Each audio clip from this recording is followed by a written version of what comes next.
नमस्कार. लोकसत्ता ऑनलाईनमध्ये तुम्हा सर्वांचं खूप मनापासून स्वागत आहे. संपूर्ण महाराष्ट्र शिवरायांच्या शिवराज अष्टक मालिकातली 6व्या पुष्पाची आतुरतेने वाट पाहत होता.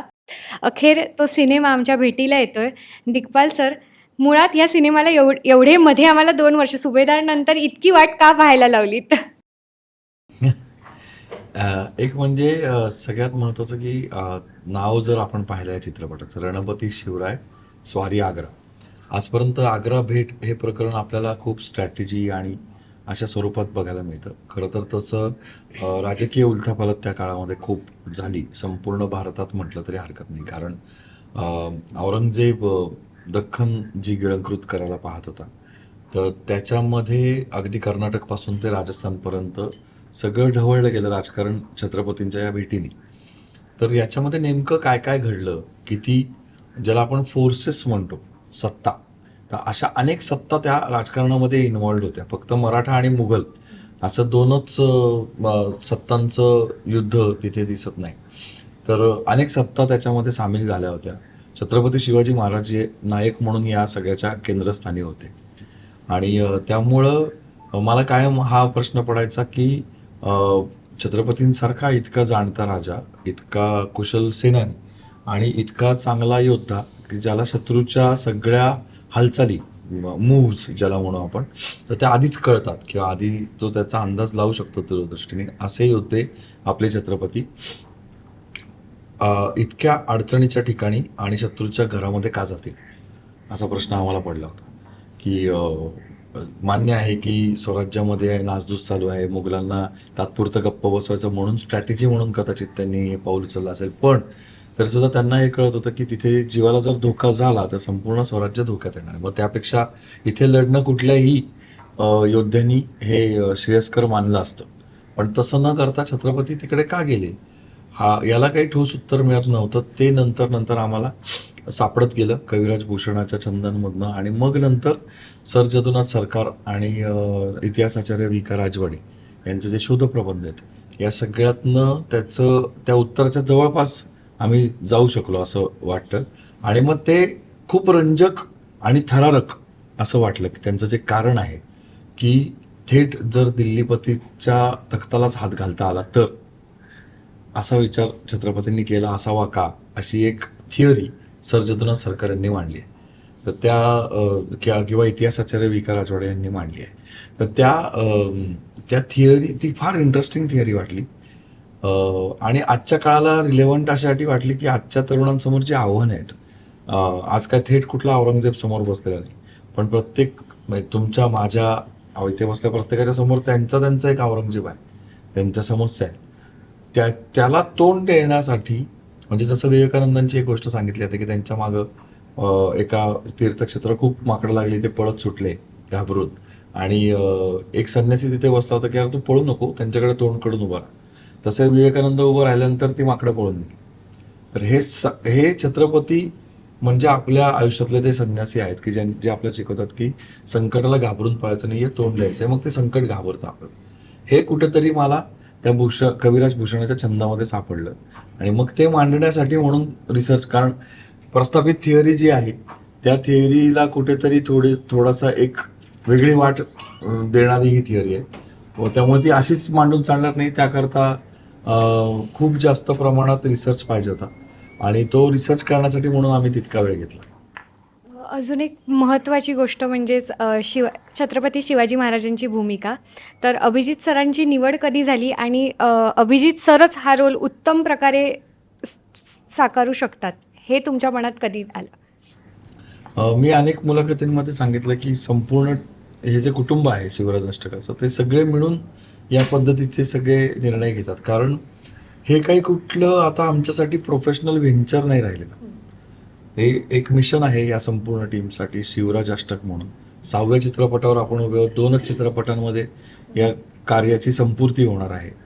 तर त्यामुळे आता गेल्या 10 वर्षात आम्ही सगळेजण या पद्धतीने एकत्र आलेलो आहोत की शिवछत्रपती पुढच्या पिढीपर्यंत पोहोचवण्याची जी काही एक व्रत आम्ही घेतलं, ते सगळं आता पुढच्या पिढीपर्यंत पोहोचताना दिसतंय आपल्याला. लहान लहान मुलं गाणी म्हणतात शिवाजी महाराजांची, त्यांच्या शाळेच्या गॅदरिंगमध्ये मधल्या काळात जो एक जाणवत होता तुटवडा, की भलतंच काहीतरी केलं जायचं, त्याच्याऐवजी शिवाजी महाराजांचे ऍक्ट्स त्या गॅदरिंग्समध्ये, त्या स्नेहसंमेलनांमध्ये त्याचे प्रसंग सादर केले जात आहेत. हे जे सगळं त्यांच्या आयुष्यात इन्स्टिल करायचा जो काही उद्योग आम्ही सुरू केला, तर तो पूर्णत्वाला जाताना दिसतोय. तर त्यामुळे आता ही जी नवीन कथा आपण सांगतोय, त्याच्यामध्ये एक तरुण चेहरा हवा असं आम्हाला सगळ्यांना वाटत होतं. याचं कारण छत्रपती जेव्हा आग्र्याला गेले तेव्हा ते 36 वर्षांचे होते फक्त. आणि तर त्या 36 वर्षांचा तरुण हा रिलेट करायला सोपा आहे तुम्हाला मला, कारण तो आपल्या वयाच्या जवळ आहे. आणि किंवा महाराष्ट्रातल्या किंवा देशभरात जगभरातल्या तरुणांना एक दिसणारा तरुण मुलगा, आणि या तरुण मुलांनी एका मोठ्या साम्राज्याला दिलेली धडक, हे ते दिसायला हवं म्हणून कोणीतरी तरुण मुलगा असायला हवा असं सगळ्या चर्चेमध्ये सुरू झालं. आणि स्वाभाविकपणे सुभेदारपासून अभिजित आमच्याबरोबर आहे.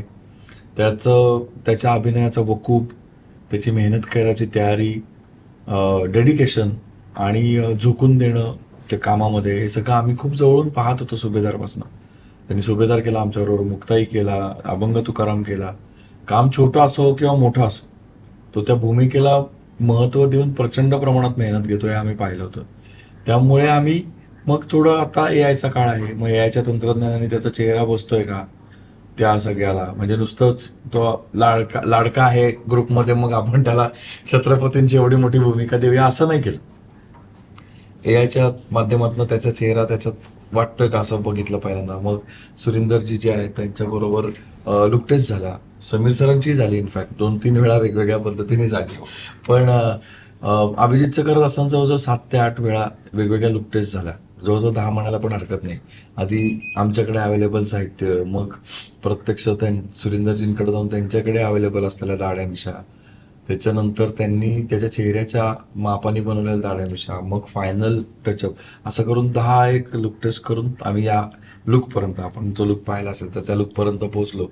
आणि तो खूप कन्व्हिन्स वाटला टीममधल्या प्रत्येकाला. म्हणजे आधी प्रेक्षकांसमोर किंवा महाराष्ट्रासमोर एवढी मोठी, म्हणजे महाराष्ट्राचा पाया जो आहे ती व्यक्तिरेखा मांडताना आपण कन्व्हिन्स असणं खूप गरजेचं आहे असं मला वाटलं. तर त्याच्यामुळे आधी आम्ही कन्व्हिन्स झाल्यानंतर मग जेव्हा आम्ही रिव्हील केलं त्याला पुण्यामध्ये शिवसृष्टीच्या कार्यक्रमात, तर तिथे ते पाहिलं सगळ्यांनी, पहिल्याच नजरेत लोकांना तो आवडला. आणि अशा रीतीने ती त्याच्या निवडीची प्रोसेस आहे. याच प्रश्नाला धरून अभिजित सर, छत्रपती शिवाजी महाराज ही प्रत्येक कलाकाराचं स्वप्न आहे की ती भूमिका साकारायला मिळावी, पण ॲट द सेम टाईम ते एक आव्हानसुद्धा आहे. कारण की छत्रपती शिवाजी महाराज प्रत्येक मराठी माणसाच्या, भारतातल्या प्रत्येकाचं ते आदरस्थान आहे. अशी भूमिका करायला, म्हणजे जेव्हा समोरून विचारलं जातं अशा भूमिकेसाठी, पहिला विचार मनात काय येतो की आपण कलाकार म्हणून ते तितकं अचीव करू शकलो आहे का किंवा शकतो का, आणि अशा भूमिकांचं दडपण येतं का, किंवा ते आलं तरी त्यावर काय तयारी केली जाते कलाकार म्हणून. आणि सगळ्यांनीच ऐतिहासिक भूमिका केल्या आहेत. ऐतिहासिक भूमिका म्हटलं तर त्याला एक काय म्हणते, एक जबाबदारीचं ते किनार असतेच.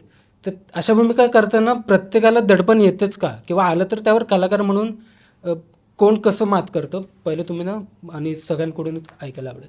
मला असं वाटतं की एकतर ऐतिहासिक भूमिका आहेत म्हणजे आम्ही करतोय, तर सलग 5 सिनेमे झाले दिग्पाल सरांसोबत, त्यामुळे एक तो शिस्तीचा भाग बनला होता, जे रुटीनच म्हणा.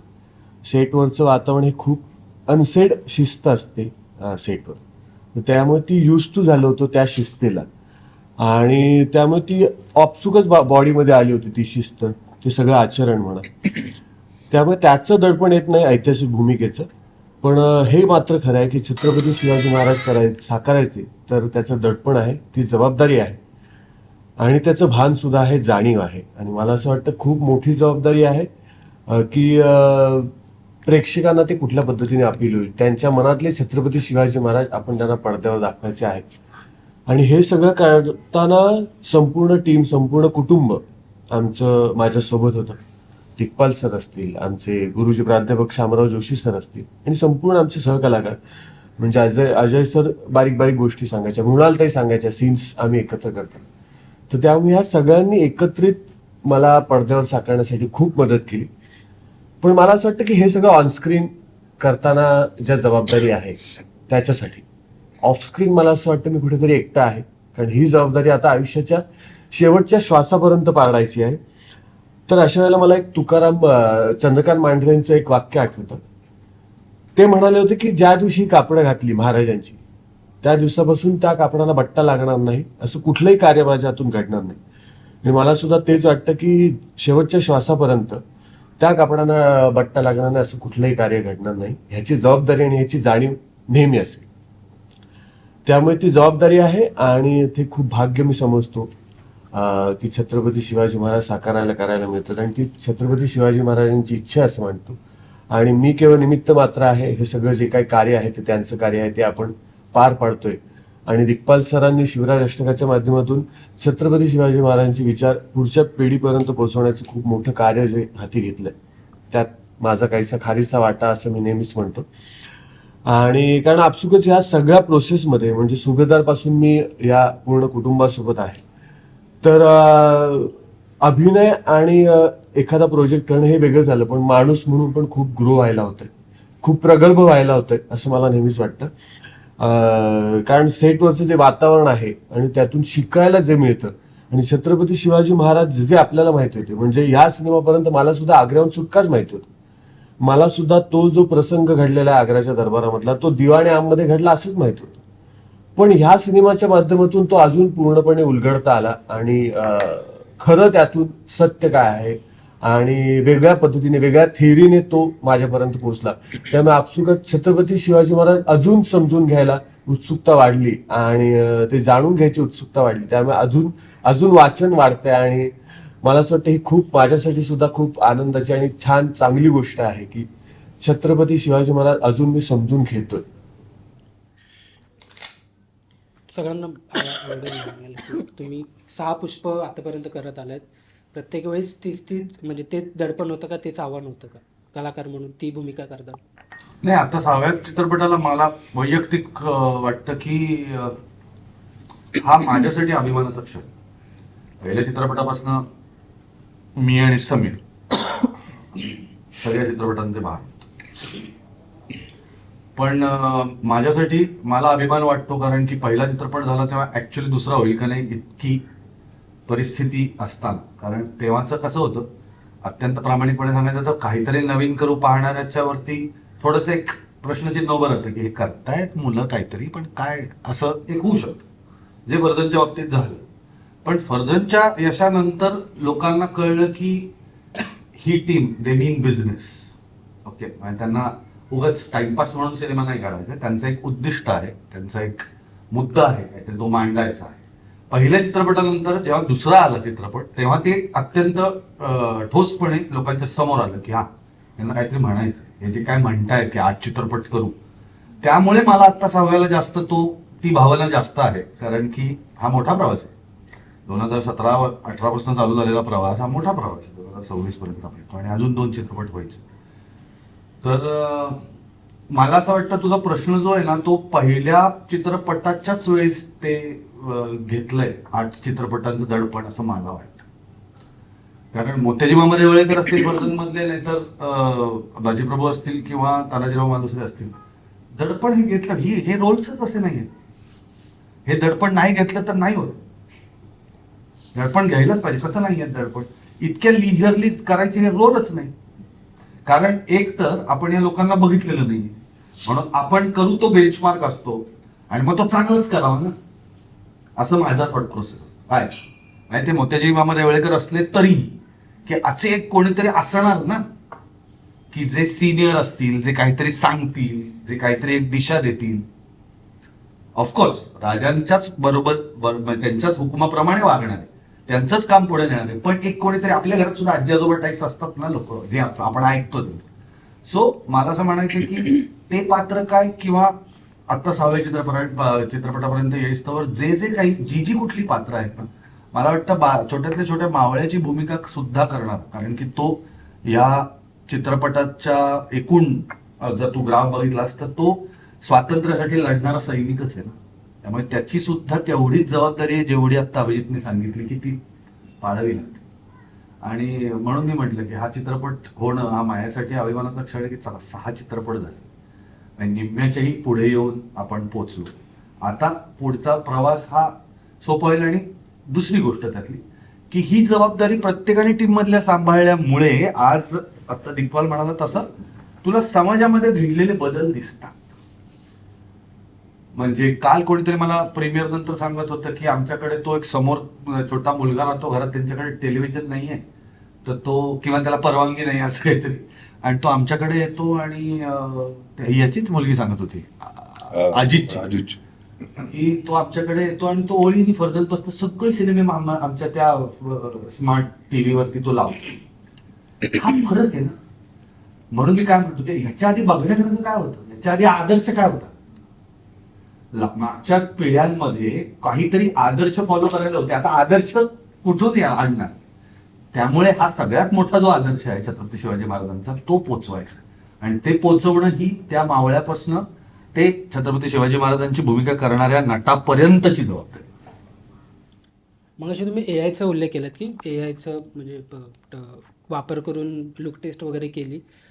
ट्रेलरमधून तरी टेक्निकली सिनेमा म्हणजे मराठी सिनेमाच्या दृष्टीने बघायला गेले तर चांगला वाटतोय. ते स्पोर्ट्स वगैरे किंवा जे हे होते म्हणजे मला गेलेत आम्ही. हा माणसं ते पेटलीत त्याच्यात. ओके. हाच वाचते. मी स्वतः मी तो अजून काय म्हणतात रिव्हील नाही केला, पण चित्रपटात BTS. तुम्ही बघाल की एक शेवटच्या ह्याच्यामध्ये स्फोट केला जातो. तो कोण करतं काय करतं, तर तो स्फोट मी करत असतो, मीच परफॉर्म केलाय तो. तर मी वाचलोय त्याच्यात 1 मिनिट 1 सेकंदाने वाचलोय.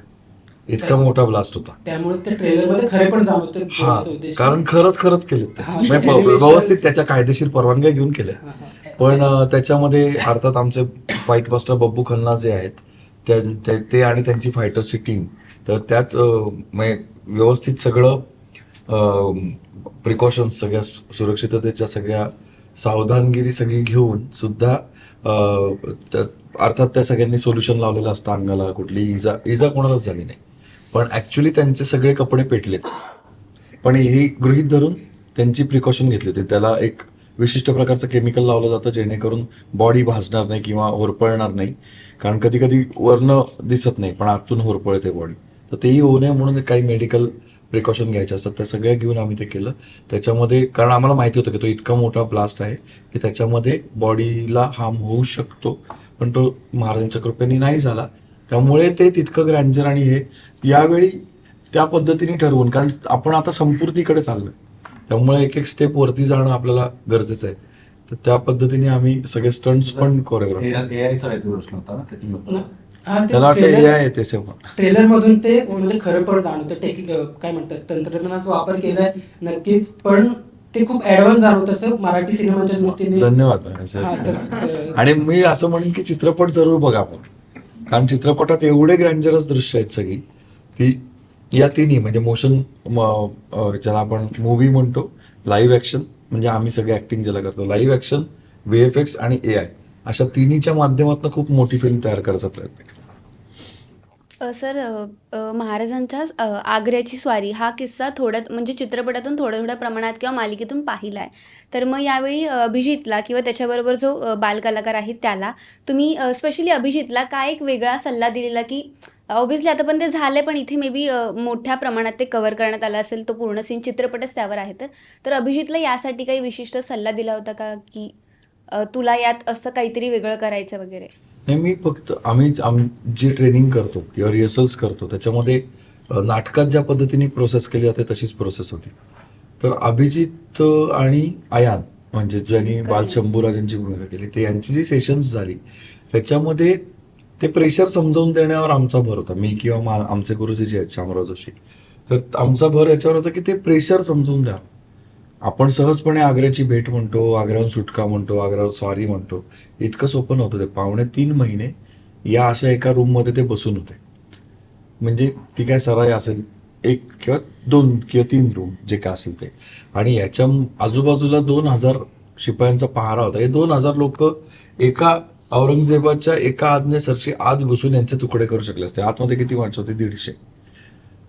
आणि म्हणजे ते युद्ध झालं असतं, मग त्यातही कदाचित जिंकले असते, हा वेगळा भाग. पण एकूण असं सांगितलं जातं की काही लाखांमध्ये औरंगजेबाचं सैन्य होतं तेव्हा, आणि ते सगळं आग्र्यामध्ये उपस्थित होतं. तर ते काय असं सुटले नसते ते.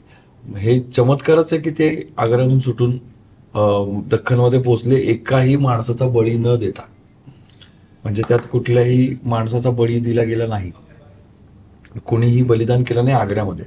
आधी जी झाली मुरारबाजी वगैरे या सगळ्या महान योद्ध्यांची जी बलिदानं झाली या स्टोरीचा पार्ट म्हणून तो भाग वेगळा, पण आग्र्यामध्ये कुठल्याच प्रकारचं बलिदान झालं नाही. याचं कारणीभूत शिवाजी महाराजांची दूरदृष्टी आणि युद्धनीती आहे आणि चातुर्य आहे. तर हे म्हणजे फक्त त्याच्या या आस्पेक्टकडे बघण्यापेक्षा छत्रपतींच्या या आस्पेक्टकडे बघण्यापेक्षा त्यांनी काय प्रेशर सहन केलं असेल. आज आपण स्ट्रेस स्ट्रेस स्ट्रेस म्हणत रोजचा दिवस काढतो, आपला एक दिवस जात नाही. आपण म्हणतो स्ट्रेस आला, स्ट्रेस आहे मला, खूप स्ट्रेस, कामाचा असतो, घरचा असतो, रिलेशनशिपचा असतो. या माणसांनी 2.5 महिने काय स्ट्रेसमध्ये काढले असतील की कुठल्याही सेकंदाला मी मरणार आहे, कुठल्याही सेकंदाला, आणि तो सेकंद माहिती नाही. बरं, हे इकडे स्वराज्यामध्ये काय कळवण्याची कुठली सोय आहे का? मोबाईल आहे का, दूरध्वनी आहे का, टेलिफोन आहे का, फॅक्स आहे का? काहीच नाही. हे 1 महिना 1.5 महिना जिजाऊंना कळलं पण नव्हतं तिकडं काय झालंय. त्या अशाच हायपर झालेल्या होत्या की बापरे, आता तिकडे गेलीत लेकरं सगळी, झाले काय. 1.5 महिन्याने जेव्हा आता तिकडं जे महाराज सगळे प्रयत्न करत होते, आता मिठाई वाटायची आहे, पैसे लागतात. तिथे काही हत्तींचं दान करायचंय, हत्ती विकत घेतल्याची नोंद आहे महाराजांनी, पैसे लागतात. ते सगळे रामसिंगाकडनं पैसे घेतले, ते मिर्झा राजाचा मुलगा. आणि मग त्यांनी मिर्झा राजांना ते पैसे द्यावेत म्हणून पूर्वीच्या काही हुंडीचा प्रकार असा, म्हणजे पत्र पाठवायचं आणि ती हुंडी वटवायची. म्हणजे आज जसं आपण चेक वटवतो त्याला हुंडी म्हणायचं त्या काही. तर तशी हुंडी त्यांनी पाठवली जिजाऊंकडे. जिजाऊंनी ते पैसे मिर्झा राजांना पे केले तिकडं. तेव्हा जिजाऊंना कळलं की ते अडकलेत. तोपर्यंत 1.5 महिना या आईला माऊलीला माहितीच नाही की आपल्या लेकराचं झालंय काय, किती ताण असेल. हा चित्रपट मुख्यत्वे करून हा ताण आणि त्याला दिलेलं तोंड शिवाजी महाराजांनी अतिशय चातुर्याने आणि धैर्याने हे दाखवतो, म्हणून तो आज आपल्याला रिलेट होतो. कारण आपण रोज असा ताण सहन करतोय.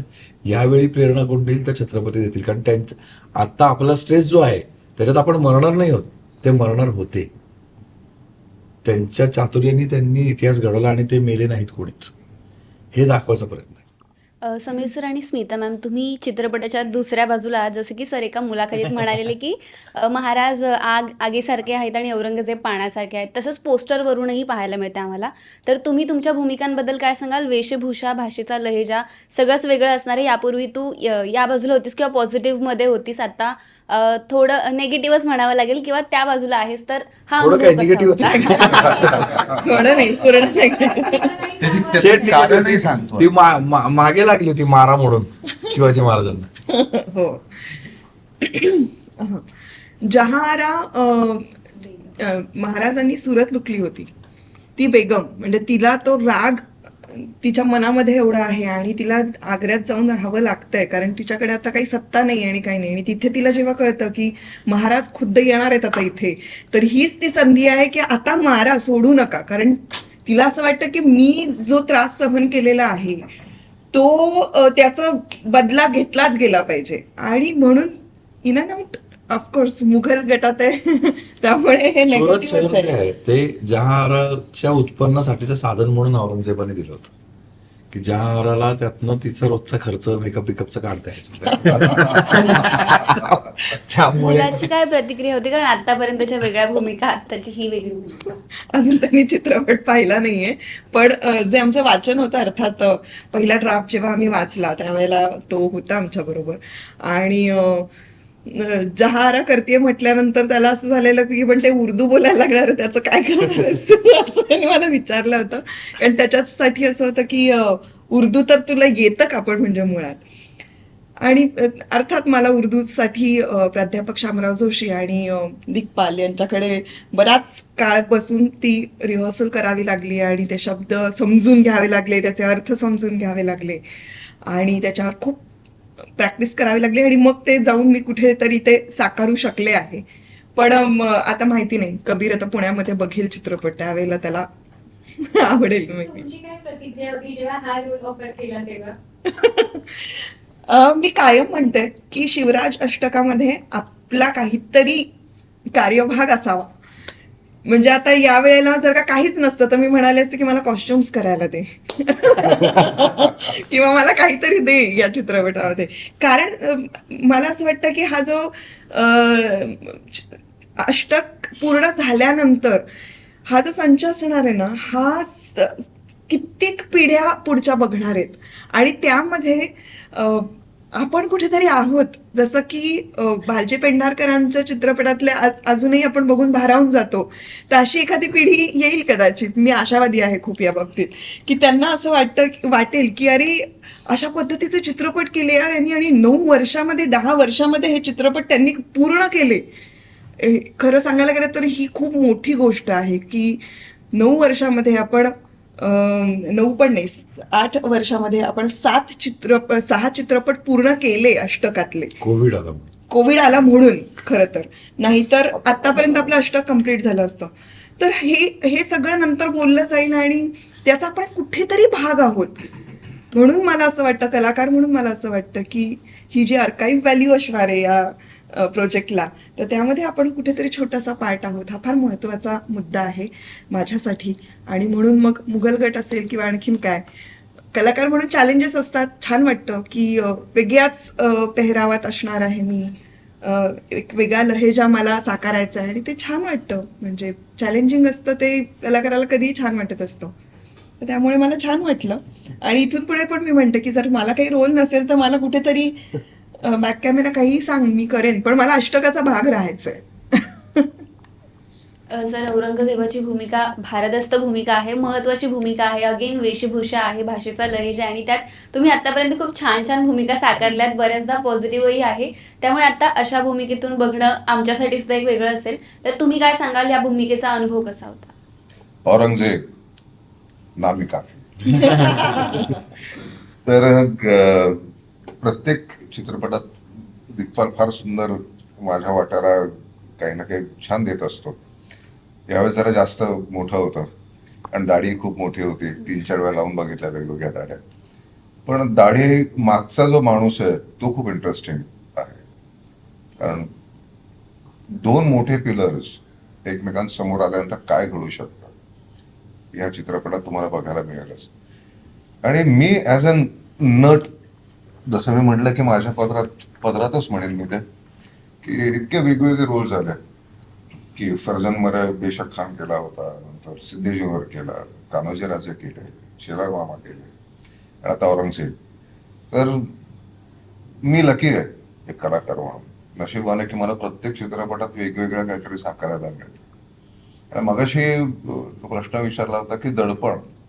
हो, विंगेत उभं राहिल्यानंतर असं थोडंसं दडपण आलंच पाहिजे, नाही तर तुम्ही परफॉर्म नाही करू शकत. तर प्रत्येक चित्रपटाच्या बाबतीत पहिला दिवस जो असतो, जोपर्यंत ग्रिप नाही मिळत की डिरेक्टरला काय सांगायचं किंवा आता ते आमचं ऑलरेडी प्लॅन्ड असतं, सेट होऊन आमची चर्चा नाही होत. असं आम्ही एक्झिक्युशन छोट्या छोट्या चेंजेस असतात, ते लाजमी असतात, पण त्या ऑलरेडी तो लिहितानाच इतकं सुंदर लिहितो की तुम्हाला फक्त एक्झिक्यूट करायचं.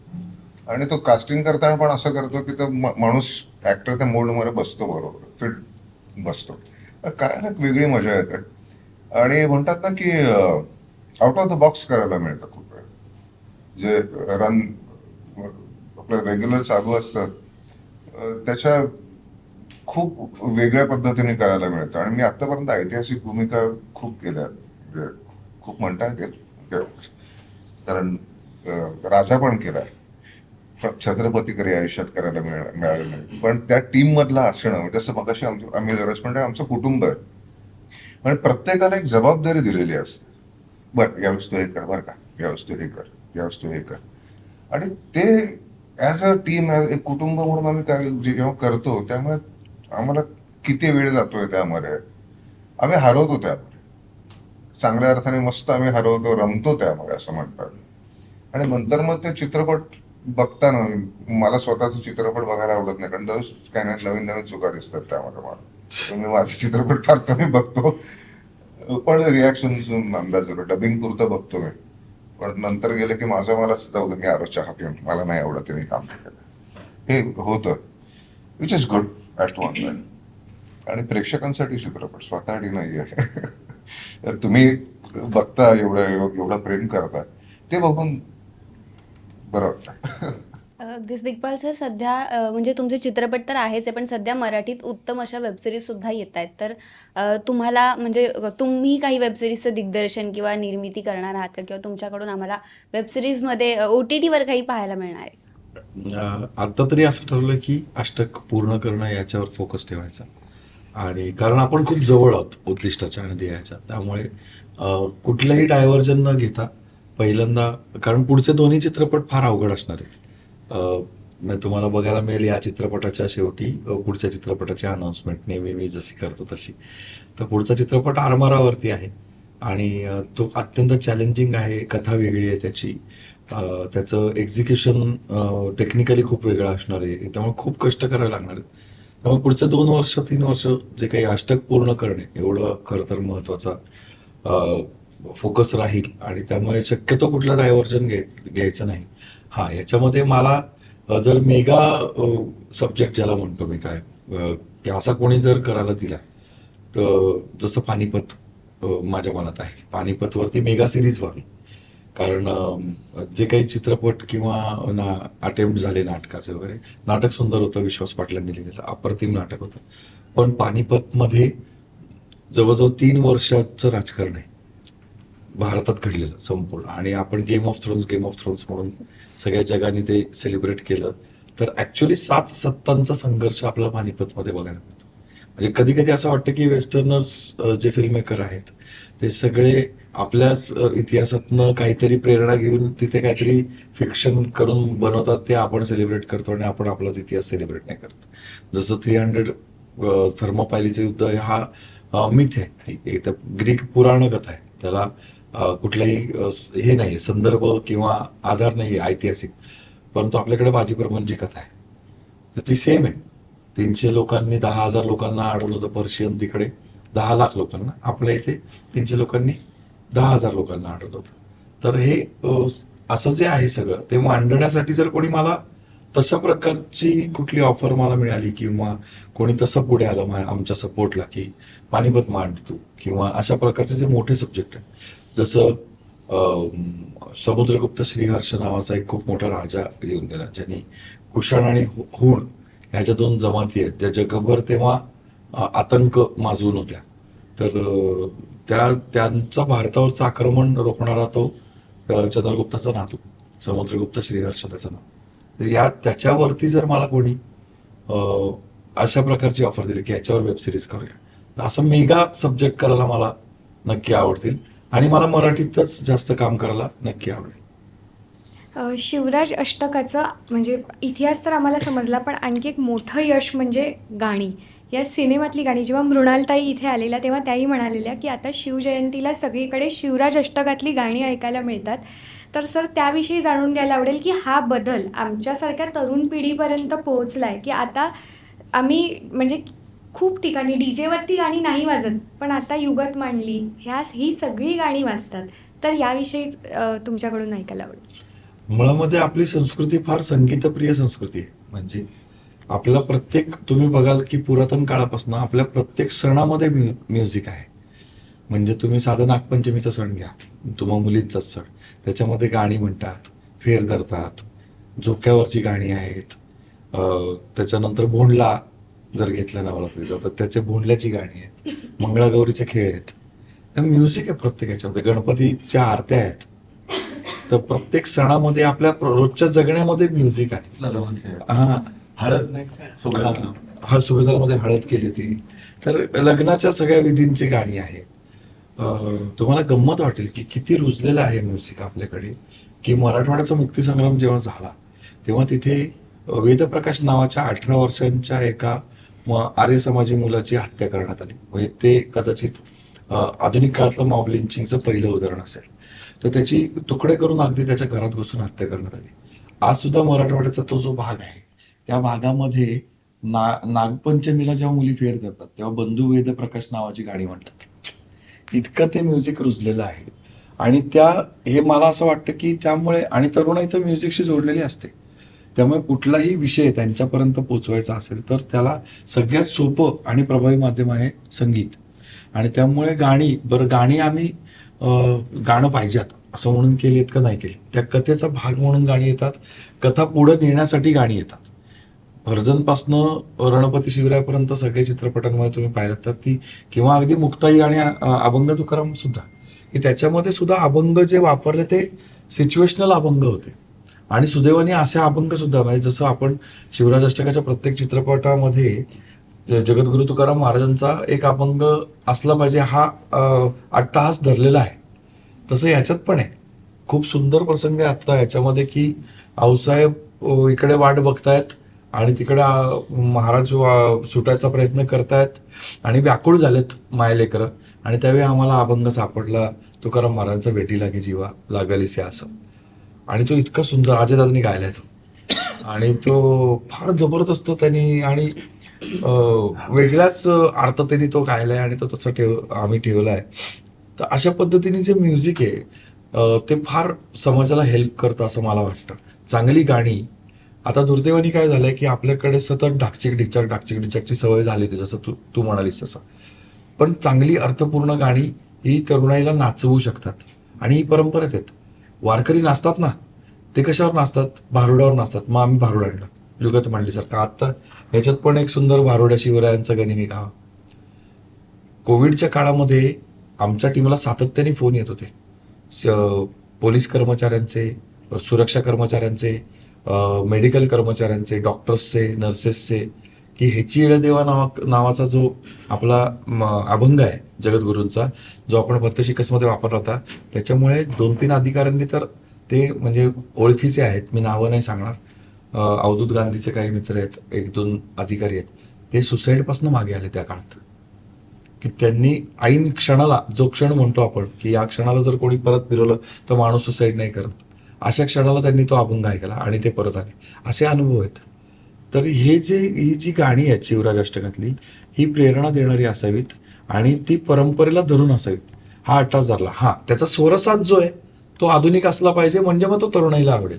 म्हणून मग आपण बघितलं की राजाला सुपरहिट आहे, युगत मांडली आहे, आले मराठे रॅप सॉन्ग आहे. आता याच्यामध्ये एक रॅप सॉन्ग आहे शिवदरारा नावाचं.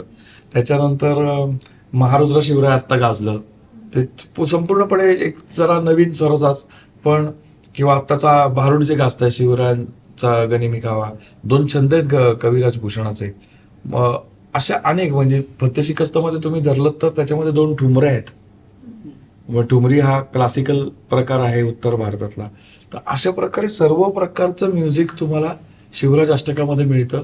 ज्या व्यक्तीला ज्या मानसिकतेमध्ये जे ऐकून चांगलं करायची प्रेरणा मिळेल, असे सगळे फॉर्म्स गाण्यांचे हे शिवराज अष्टकाच्या गाण्यांमध्ये मिळतील. जवळजवळ 39 गाणी झालीत आता आपली. त्यामुळे शिवाजी महाराजांच्या जयंतीला किंवा शिवरायांशी संबंधित उत्सवांमध्ये काय करायचं हा प्रश्न आता महाराष्ट्राला उरणार नाही.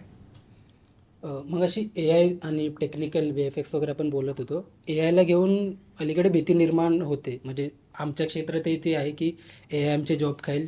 तर आणि इंडस्ट्रीबद्दल बोलत होते की येत्या काळात सिनेमा AIमुळे कमी होऊ शकते किंवा बंद होऊ शकतो. ॲज अ मेकर म्हणून काय वाटतं, AI सिनेमा खाईल किंवा AIमुळे इंडस्ट्रीला थेट धोका आहे का? काही जणांच्या व्यवसायावरती परिणाम होऊ शकतो, पण इंडस्ट्रीवर नाही होणार. याचं कारण असं की तुमच्या मेंदूच्या पुढे AI नाही जात. अगेन तेच आहे की जेव्हा कॉम्प्युटर आला तेव्हा आपल्याला भीती होती की कॉम्प्युटर खूप काही खाऊन टाकेल आणि मग माणसं बेरोजगार होतील वगैरे. नाही, त्याच्यात जॉब जनरेट झाले. कारण AIला स्वतःचा मेंदू नाहीये आणि मेंदूसारखं यंत्र नाही तयार करता येणार माणसाला. आपण देव नाही. It is artificial intelligence. हा, AI काय करतं हे पहिल्यांदा आपण समजून घेऊया. आपल्याकडे ना काही टर्म्सचा ना राक्षस करतात आणि तो राक्षस आपल्याला भीतीने घाबरवतो, भीतीने खाऊन टाकतो. AI आणि जेनझी या सध्याच्या काळातल्या 2 अशा प्रकारच्या टर्म्स आहेत की ज्या टर्म्स आपल्यावर थोपल्यात. तर थोपून नाही घ्यायचं असं आम्ही ठरवतो, कारण आम्हाला शिवाजी महाराजांनी हे शिकवलंय. थोपून नाही घ्यायचं, परकीयांनी सांगितलं तर अजिबात ऐकायचं नाही. त्याचा आपल्या बुद्धीने धांडोळा घ्यायचा आधी की नेमकं याचा अर्थ काय आहे.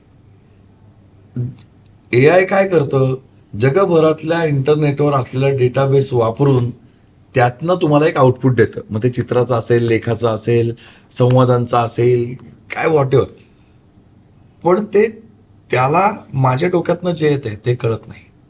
माझ्या डोक्यातनं मला अनेक वेळा त्याला समजावून सांगायला लागतं. ते अत्यंत मंदबुद्धी पोर आहे ते.